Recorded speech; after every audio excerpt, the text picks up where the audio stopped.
History is not just a record of the past, but a testament to those who dared to dream of freedom when the world was silent. Among the giants of the Oromo national movement, one name stands as the ultimate architect of resistance and identity, the legendary Baro Tumsa. His story begins in the lush, rolling highlands of Wolaga, Oromo land of ancient traditions and a people yearning for their rightful place. Born into a world of transition, young Baro understood early that knowledge was the first step toward breaking the chains of cultural and political marginalization. By the 1970s, he had become a formidable intellectual, surrounded by the legal texts and political theories that would soon frame a revolution. He didn't just study the law.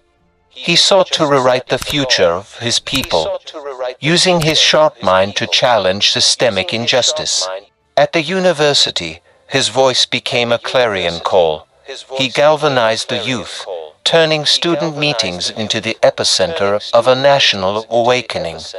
He spoke of Oromuma, a pride in identity that could not be suppressed by any empire ideology. The sparks of change were flying. Baro stood at the forefront of the land to the tiller movement, fighting for the farmers who sweat-built the nation but who owned nothing. To him, land was more than soil. It was dignity. He connected the struggle of the intellectual with the struggle of the labor. Under the cover of night, he led secret meetings of the Macha and Tulama Self-Help Association, organizing a resistance that the authorities could not see.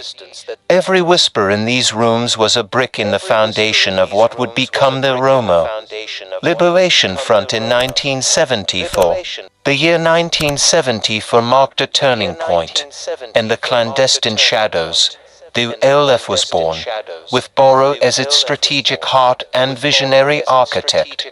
He knew the risk, he knew the cost, yet he chose the path of total dedication, liberation of his. He was not alone.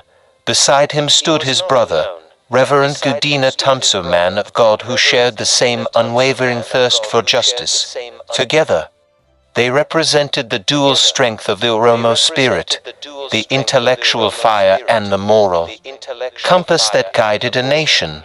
As the struggle intensified, the movement shifted from the halls of academia to the rugged terrain of armed resistance. Baro Tumsa transitioned from the pen to the tactical planning of a liberation army, proving that true leaders